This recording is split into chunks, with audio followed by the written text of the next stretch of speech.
Bom dia a todos, bom dia a todas, bom dia a todos e todas que também estão assistindo a gente pela TV UFMA lá no Maranhão. Sejam muito bem-vindos e bem-vindas a mais um ICL Mercado e Investimentos. Hoje, segunda-feira, dia de saber o termômetro de expectativas para a Bolsa nessa semana, mas saíram outros dados bem importantes hoje, divulgações da FGV, a gente vai ver na agenda que está curtinha, mas saíram aí os dados do IGPM, a sondagem do comércio e também dos serviços. Então vamos ver como é que está a confiança aí desses setores, vamos ver como é que está em relação ao mês passado, em relação ao ano passado e vamos comentar os principais pontos aí na nossa abertura de mercado, no fechamento da Ásia.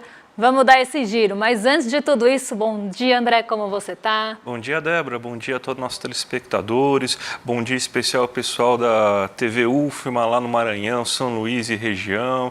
Vamos falar aí de diversos dados da GV aí que saíram, da Fundação Getúlio Vargas, saiu o IGPM, vamos ver o que está acontecendo com a nossa inflação já, as primeiras prévias para a inflação oficial que deve sair na próxima semana. Vamos também falar da confiança do consumidor, em relação ao comércio, em relação ao varejo. Tem bastante coisa para a gente falar. Tem o termômetro da Bolsa para a gente saber como que passou aí o fim de semana aí nosso querido mercado. Mas já vamos passar para a agenda, então, que tem bastante coisa para a gente falar, né? Então, já fala aí para a gente aí, Débora, o que o nosso telespectador pode esperar nessa manhã. Olha, hoje a gente teve logo pela manhã, né, então bem cedinho, 6 horas da manhã, algumas divulgações acontecendo lá na zona do euro. Então a gente teve a Comissão Europeia divulgando o Índice de Confiança do Consumidor de abril de lá e também saiu o Índice de Sentimento Econômico de abril. Aqui no Brasil, 3 divulgações, como eu falei, aqui da FGV, então IGPM, Índice de Preços aí a Mercado, né, Índice Geral de Preços Mercado, sondagem de serviços de abril, sondagem do comércio, aqui a gente chama de sondagem, mas é o Índice de Confiança dos serviços e do comércio, então a gente vai ver como é que ficou aí essa confiança desses setores no mês de abril. Temos na Alemanha também o CPI, Índice de Preços ao Consumidor Preliminar de abril, até porque mês de abril está terminando, mas ainda não acabou. E a gente tem aí o Tesouro divulgando o resultado primário do Governo Central de março, isso 10h30 da manhã, então aqui a gente já teve, né, essas divulgações.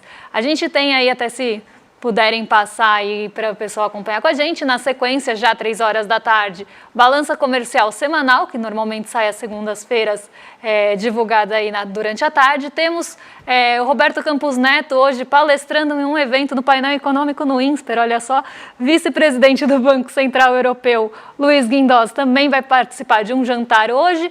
E no final do dia, esse dado bastante esperado, saem dados da China, e a gente está falando do PMI, Composto Industrial e Serviços, de abril, pela medição NBS, e a S&P Global divulga o PMI só o industrial de abril em sequência. Então a gente tem aí os PMIs medidos por instituições diferentes, mas aí sai o industrial da S&P, que a gente até considera para comparar com outros países que também são feitas medições do S&P, e o NBS, aí, que é uma medição da China, Composto Industrial e Serviços, já sai, então já dá para esperar, né, saber o que esperar quando sair aí o S&P Global também divulgando o Composto e Serviços. Vamos então agora começar o nosso giro pelo mundo, porque não é super quarta, mas o dia da marmota continua, né?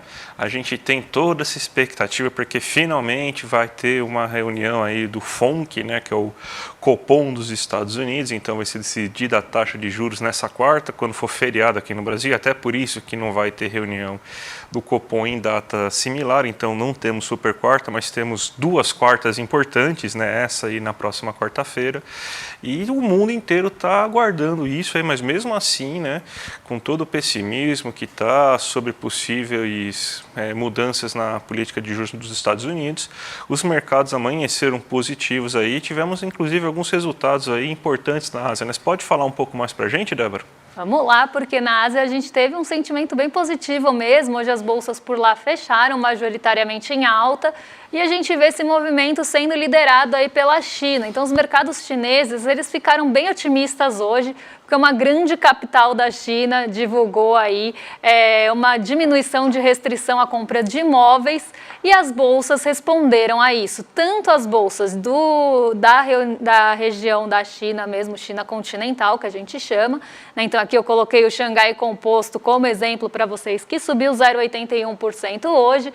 Então a gente teve esse salto das incorporadoras chinesas que vinham sofrendo bastante aí com incertezas em relação ao setor imobiliário. Com essa mudança de diretriz, a gente vê aí o Xangai Composto reagindo positivamente e o Hang Seng também. Né? O Hang Seng é a bolsa de Hong Kong e ela tem também ali listadas na sua composição principal, no índice Hang Seng, as incorporadoras chinesas também. Tá? Então a gente vê as duas bolsas destacando hoje das demais. No Japão o mercado permaneceu fechado, então a gente teve ali um feriado no Japão para as bolsas, mas o iene teve negociação e ele teve um dia bem volátil. Então a gente viu o iene no mesmo dia atingindo as mínimas em 34 anos, depois mostrando uma recuperação bem forte, esperando que o Japão vá intervir ali no mercado cambial, o iene que vem se desvalorizando bastante nos últimos dias. Então ele voltou a se fortalecer justamente sob essa expectativa de intervenção no mercado cambial, mas aqui num dia de feriado. Então num dia ali que a gente não tem movimentação da bolsa japonesa. E outro fator aí que a gente destaca da Ásia, né, e do fechamento asiático, foi justamente o movimento positivo que veio dos Estados Unidos na sexta-feira. E esse movimento ele veio positivo por dois motivos. O primeiro foi o índice de preços de gastos com consumo, que a gente comentou aí com vocês, que veio bem dentro do esperado. E teve desaceleração, na verdade não teve nem desaceleração no mensal ali quando a gente compara com o mês passado, mas ficou praticamente estável e teve desaceleração considerando todo o período, né? Continua a desaceleração continuando todo o período de 12 meses e ficou abaixo ali, né? Não só abaixo, mas ficou bem em linha com o projetado, não superou as expectativas como o índice de gastos com consumo trimestral. Aqui a gente estava falando da medição de março. Então esse sentimento positivo chegou à Ásia e o outro fator que impulsionou Nova York, que também chegou à Ásia, foram os resultados divulgados na sexta-feira. A gente teve a Microsoft divulgando resultados na sexta e a Alphabet também. E a controladora do Google, né, que é a Alphabet, teve ali um resultado bem surpreendente, vai distribuir dividendos inéditos e teve algumas projeções ali, na verdade, alguns resultados acima das projeções. Isso fez com que ali a ação da empresa saltasse, levasse a Nasdaq para uma alta bem robusta, e isso também chegou ali por ser um setor de tecnologia, isso chegou à Ásia com bastante força também, dando outro apoio aí para esse otimismo. E esse otimismo também vai chegar aqui no Brasil de alguma forma, principalmente se a gente está falando de setor imobiliário chinês, que acaba demandando ali commodities. Então a gente vê aí o índice de commodities hoje não operando em alta, mas já começa uma expectativa de que isso possa ser um motor ali para a economia chinesa e num segundo momento um motor para as commodities. Então esse é o fechamento aí que a gente tem desse continente asiático nessa manhã. Vamos então agora para o nosso Brasilzão, que a gente vai falar aí dessa rodada aí de índices que a FGV liberou para a gente hoje, né? E vamos começar com o IGPM, para a gente já começar a ter algumas notícias aí para saber aí, um termômetro, vamos dizer assim, sobre o que vai acontecer com a nossa inflação em abril. Então você teve um aumento aí de 0,31% do IGPM em abril. Você vinha de duas quedas, né, do IGPM, então duas deflações observadas pelo IGPM, e nos dois momentos que você teve deflação, isso daí foi puxado pelo preço ao produtor. Agora a gente está tendo uma alta do preço ao produtor também, diferente do que ocorreu nesses últimos momentos. Vamos colocar um gráfico aqui para vocês entenderem como que foi a trajetória desse mês do IGPM. Então a gente tem que o IGPM agora teve uma alta de 0,31%, então a deflação em 12 meses que o IGPM estava registrando já para cima de 7, agora está em menos 5,41%. Então a gente teve uma queda aí no acumulado em 12 meses. Então esse mês foi mais pesado do que o mês anterior e do que o mesmo período do ano anterior. Então, mesmo tendo assim uma alta até que baixa de 0,31%. O índice que geralmente fez o IGPM ser puxado para baixo nos últimos meses aí foi o IPAM, né, que é o índice de preços ao produtor. você teve uma alta de 0,29% aí nesse mês, você teve alguns alimentos crescendo bastante aí, então soja, milho, isso aí é um reflexo do aumento do preço das commodities no mercado internacional, isso daí tem muito a ver com o aquecimento da economia chinesa, bons dados da economia chinesa, as commodities, principalmente as commodities alimentícias, tiveram alta em seu preço internacional, isso aí encareceu aí o produto internamente, então você teve esse aumento de soja, milho, cacau cresceu bastante, né? A gente teve a Páscoa, então a gente vê aí o cacau crescendo muito, cresceu 63% aí o preço do cacau ao produtor nesse mês de abril, né? E com isso você tem agora um acumulado de 5,41. O que importa para a gente está aqui, que é o IPC, que é aquele que mede ao consumidor, que é o nosso reflexo do IPCA, que é a nossa medida oficial. Quando a gente vê o IPC, a gente vê que os alimentos eles subiram um pouco acima do esperado, então a gente estava esperando uma nova queda, um novo recuo, né, uma desaceleração maior do índice de preços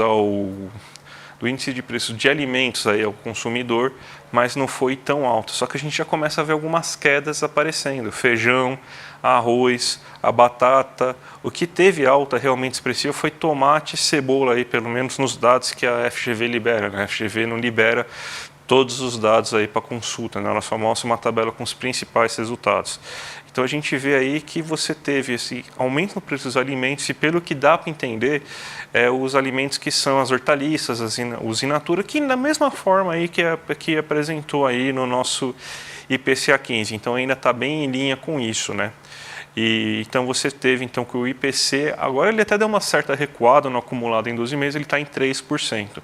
E o INCC cresceu 0,41%, agora chegando em 3,48%. Então, alguns sinais de alerta que a gente tem que ligar. A inflação de alimentos não foi resolvida completamente e você teve uma estagnação preocupante, então não caiu a inflação de alimentos do jeito que a gente imaginava em abril. Vamos ver como isso vai se refletir no IPCA, né? Porque são medições diferentes, mas é um leve sinal amarelo que a gente deve ligar aí nesse momento agora, Débora. E nessa esteira, né, de divulgações da FGV, a gente vai passar aí pelos índices de confiança e vamos começar pelo setor de serviços, porque o índice de confiança dos serviços teve queda em abril, né? Então a gente teve uma queda até pequena em relação ao mês passado, continuamos com uma perspectiva melhor do que a do ano passado nas 3 métricas, mas vamos ver aí direitinho como é que foi aí esse resultado do índice de confiança de serviços de abril. Tá? Então, o que a gente teve aí? Quando a gente olha para índice de confiança, a gente sempre está falando aí de 3 pontos principais. A gente está falando do índice de confiança mesmo, né, que vocês estão vendo aí na tela como o ICS. Temos o índice da situação atual, que mostra ali como é que está sendo vista a situação atual e como é que estão as expectativas para o futuro. Né? O que a gente teve aí de comportamento na confiança dos serviços?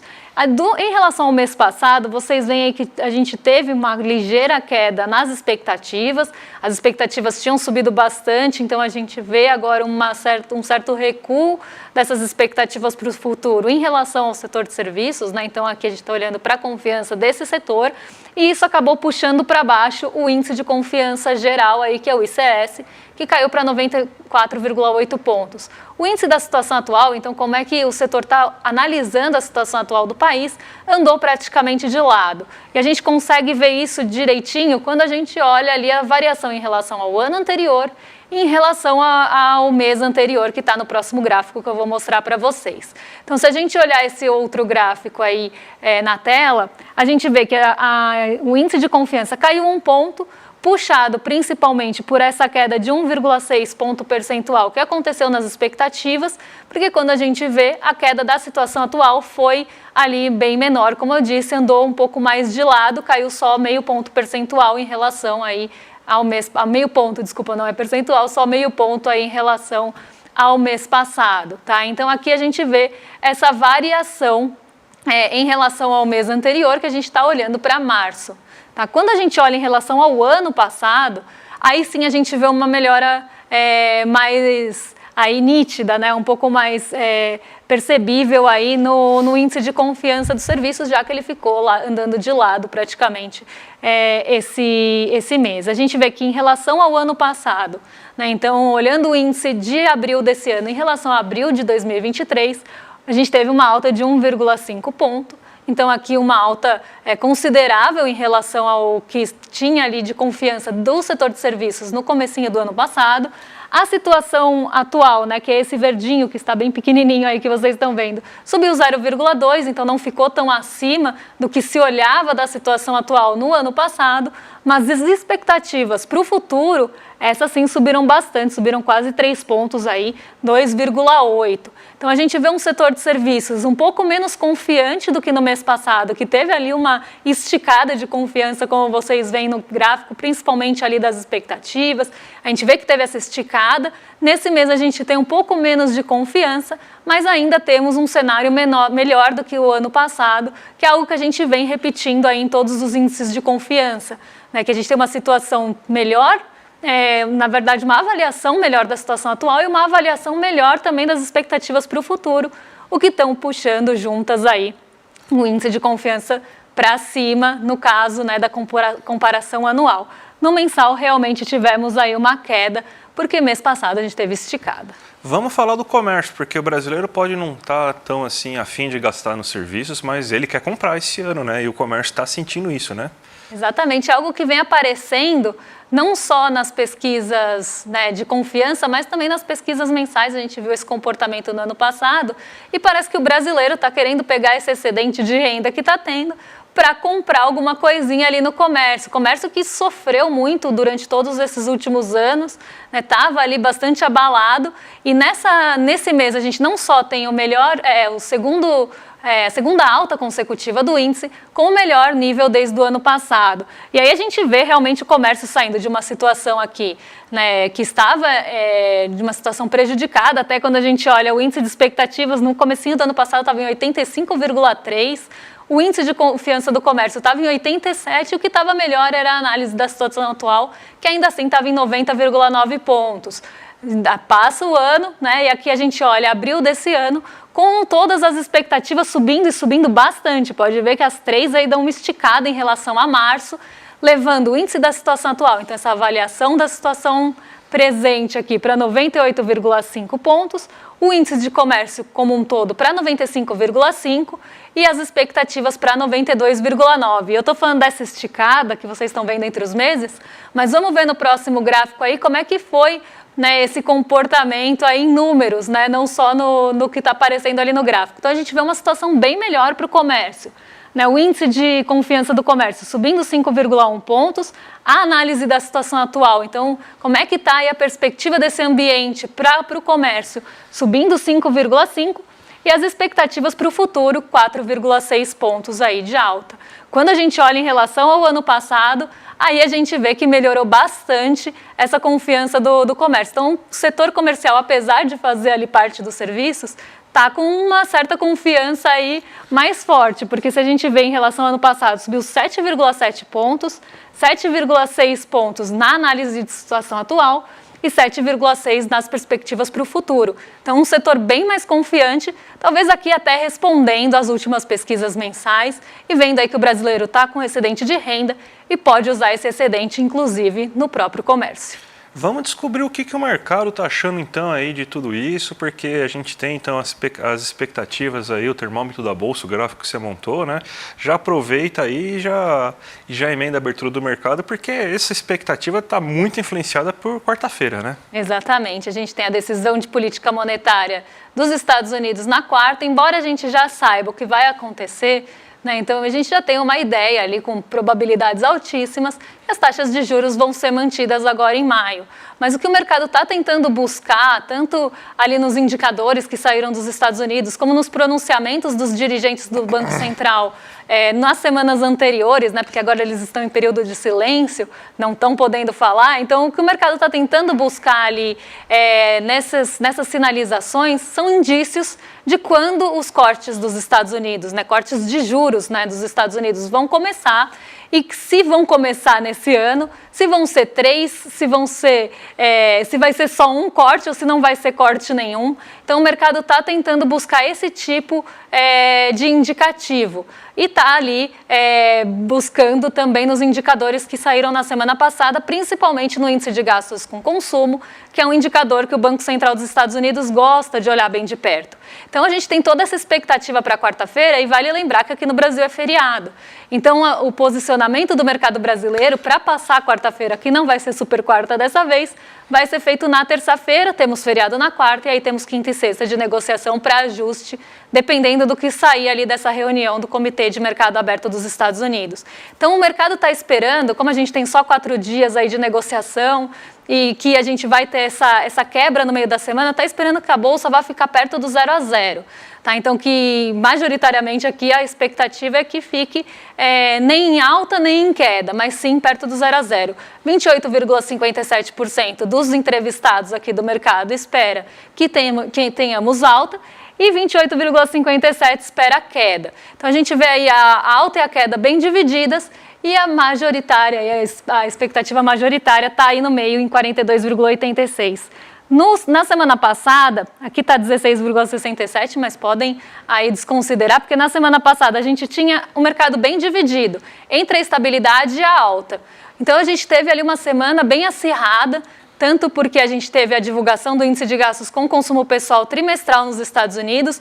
Até quinta-feira o mercado estava ali errando, porque a gente estava com o nosso índice no semanal negativo, e essa virada acontece na sexta-feira, com a divulgação do índice de gastos com consumo abaixo do esperado e o nosso IPCA 15, que a gente chama de prévia da inflação, que mede a inflação dos últimos 15 dias do mês anterior, então últimos 15 dias de março e primeiros 15 dias de abril, acabou surpreendendo também positivamente, ficou abaixo do esperado. Isso trouxe um fôlego, principalmente para aquelas ações mais sensíveis a ciclo doméstico, mais sensíveis à movimentação de juros, e na sexta-feira a gente conseguiu dar uma esticada ali, conseguiu correr e recuperou o negativo e ficou 1,12 positivo. Então, dessa vez, o mercado acertou, depois de ter errado 3 semanas aí praticamente, que a gente teve queda na Bolsa. Até um movimento de recuperação, né, e uma semana que a gente teve aí silêncio dos dirigentes do Banco Central dos Estados Unidos.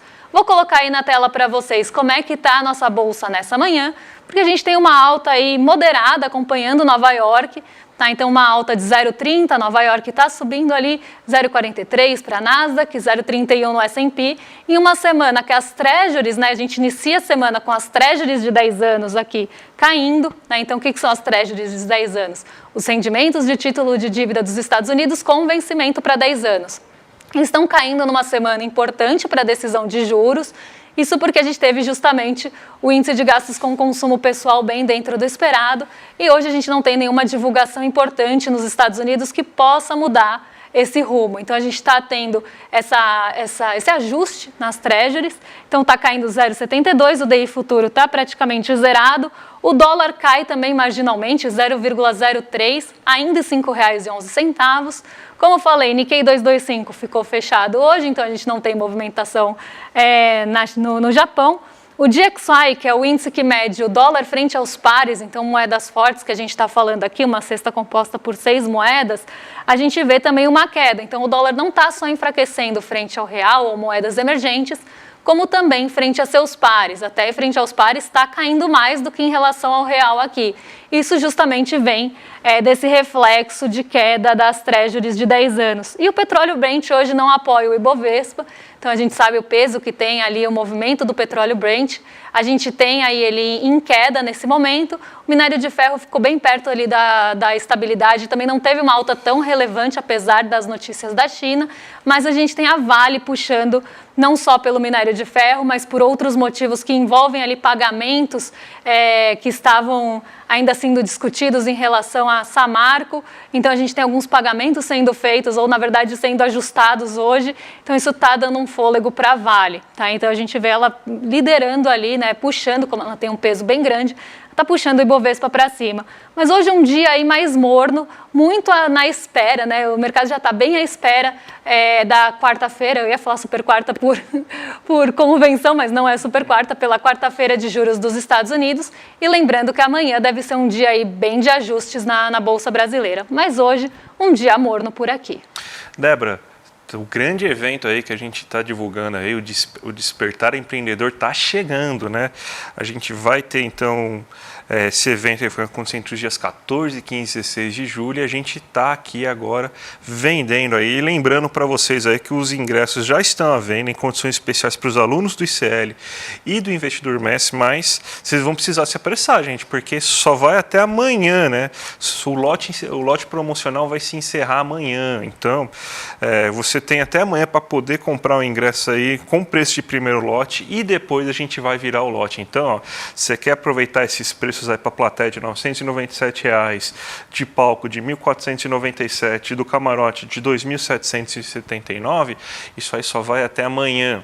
Então, comprem agora, já garantam aí, aproveite você que é membro do ICL, do Investidor Mestre, que também tem vantagens aí para vocês, ó, 897 para quem é membro, 1.397 para o palco para quem é membro e 2.497 aí para o camarote para quem é membro. Então, vale muito a pena 3 dias aí que a gente vai oferecer ao público uma imersão no mundo empreendedorismo, desenvolvimento pessoal, através de 3 pilares, ó, conhecimento, mentalidade e ação com os maiores nomes do país nesse assunto. Então, gente, vai ser muito bom. Vai acontecer lá no Vibra, em São Paulo, né? E você agora tem um recado do Edu aí para passar para vocês aí sobre isso. A gente está fazendo história, construindo a maior comunidade de empreendedorismo e negócios do Brasil, hackeando o sistema e vencendo eles nas regras deles. Mas isso tudo é só o começo, porque agora chegou a hora de despertar. A hora de construir um empreendedorismo onde os negócios prosperam e as pessoas têm dignidade. Esse momento histórico vai acontecer aqui, na Vibra São Paulo, a maior casa de espetáculos do Brasil, nos dias 14, 15 e 16 de junho.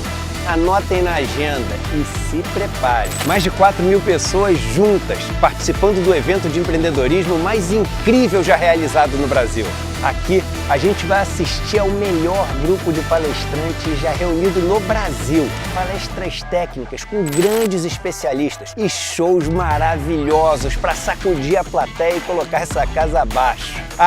E vão ter várias dinâmicas também, para vocês poderem ampliar a rede de relacionamento de vocês e, quem sabe, fazerem vários negócios. Você não pode perder essa chance. Participe do Despertar Empreendedor, esse evento único.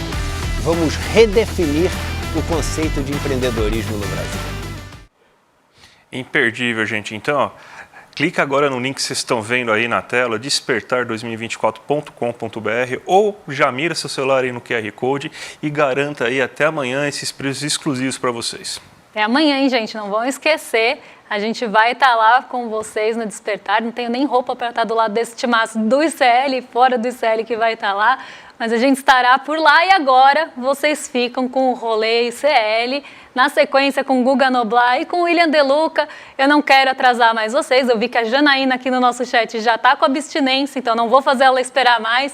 Fiquem com eles, amanhã a gente volta para ver o que o mercado espera aí dos principais indicadores macroeconômicos do país e outras notícias que podem movimentar aí o nosso mercado e o nosso bolso. Então, até amanhã, um beijão. Até amanhã, gente. Tchau, tchau.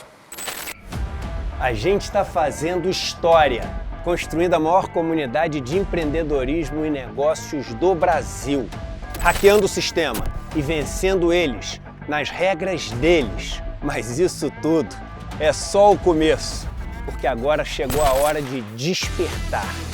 A hora de construir um empreendedorismo onde os negócios prosperam e as pessoas têm dignidade. Esse momento histórico vai acontecer aqui, na Vibra São Paulo, a maior casa de espetáculos do Brasil, nos dias 14, 15 e 16 de junho. anotem na agenda e se preparem. Mais de 4.000 pessoas juntas, participando do evento de empreendedorismo mais incrível já realizado no Brasil. Aqui a gente vai assistir ao melhor grupo de palestrantes já reunido no Brasil. Palestras técnicas com grandes especialistas e shows maravilhosos para sacudir a plateia e colocar essa casa abaixo. E vão ter várias dinâmicas também, para vocês poderem ampliar a rede de relacionamento de vocês e, quem sabe, fazerem vários negócios. Você não pode perder essa chance. Participe do Despertar Empreendedor, esse evento único. Vamos redefinir o conceito de empreendedorismo no Brasil.